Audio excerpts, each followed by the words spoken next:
ముఖ్యమంత్రి రేవంత్ రెడ్డి సారు ఈ నెల 4వ తారీఖు నాడు మళ్ళీ కేబినెట్ సమావేశం పెట్టబోతున్నాడట. మరి దాంట్లో కూడా ఏం మాట్లాడతాడు? 6 గ్యారెంటీలు పురాగా అమలు చేయకపోతిమి, ఇస్తామన్న రైతు భరోసా పథకం ఇప్పటికీ అమలు చేయకపోయేవాడితిమి, మహిళలకు 2500 ఇవ్వకపోతిమి అనే ముచ్చట్లే మాట్లాడతారా? ఎట్లా అరుచుకుందాం పండి. ముఖ్యమంత్రి యనమల రేవంత్ రెడ్డి సార్ ముచ్చట ఎట్లున్నదంటే మీటింగులు పెట్టుకుంటా పొద్దుపోవుడే ఉన్నది. ఇప్పటికీ ఎన్ని మాటల మంత్రులతోనే సమావేశం అయ్యే, అయినప్పుడల్లా ఈ పథకం ఇట్లా అమలు చేస్తాం, ఆ పథకం అట్లా అమలు చేస్తాం, మేము చెప్పుడు ఆలస్యమే లేదావు, అన్నదాతల ఖాతాల పైకం వడ్డట్టే, పంటకు పెట్టుబడి సాయం కింద మేమిచ్చిన పైకంతోని తూకం వేసుకొని లాగోడు ఖర్చులు మొత్తం ఎలా తీసుకోవచ్చని ఏడాది సంది చెప్పుడే ఉన్నది. ఏమాయే ఇప్పటికి దాని ముచ్చట్నే లేదాయే. మళ్ళా సంక్రాంతికి అనబట్టిరి.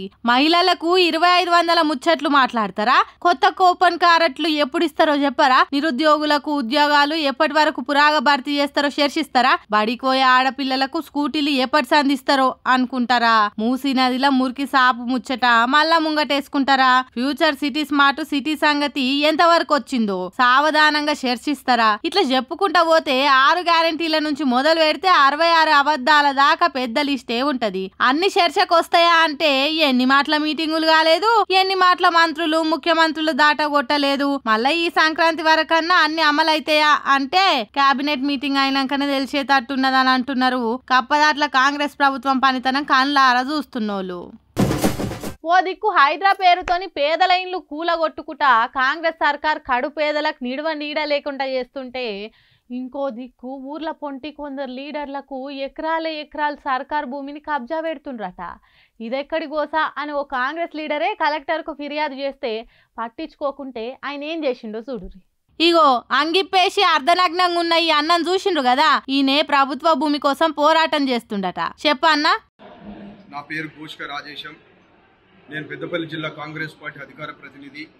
అది ఓదల మండలం మడక గ్రామానికి సంబంధించి ప్రభుత్వ భూమి దురాక్రమణకు గురైందని కలెక్టర్ గారికి ఎన్నోసార్లు ఫిర్యాదు చేయడం జరిగింది, పెద్దపల్లి జిల్లా కలెక్టర్ గారికి.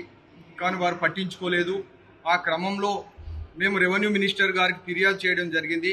వారు ఆదేశాలను జారీ చేశారు.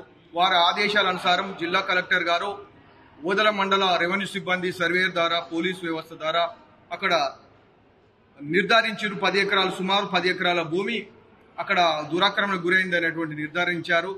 అక్కడ హద్దురాలు అదే క్రమంలో సర్వేర్ గిట్ట ఎంఆర్ఓ వారి ఆధ్వర్యంలో హద్దురాలను ఏర్పాటు చేసి కనీలు పాతడం జరిగింది.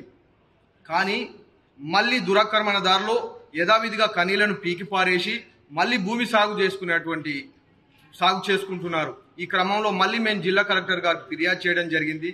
అయినా కూడా వారు నిర్లక్ష్యం వహించారు. రెవెన్యూ మంత్రి పొంగులేటి ఆదేశాలు అందుడు ఆలస్యమే లేదు. పెద్దపల్లిలో పట్టించుకొని కలెక్టర్ సార్ కాన్ నుంచి రెవెన్యూ అధికారుల దాకా అందరు హుషారై ఆ ఊరికి పోయి ఏడైతే భూమిని కబ్జా పెట్టిండ్రో దాని చుట్టూ హద్దులు వాతి ప్రభుత్వ భూమని చెప్పి మరీ వచ్చిండ్రట. ప్రభుత్వ అధికారులు పోయినాక కొన్నొద్దులకు మళ్ళా హద్దులు తీసేసి ఆ కబ్జా పెట్టినోళ్ళు ఆ భూమిని సాగు చేసుకుండ్రట.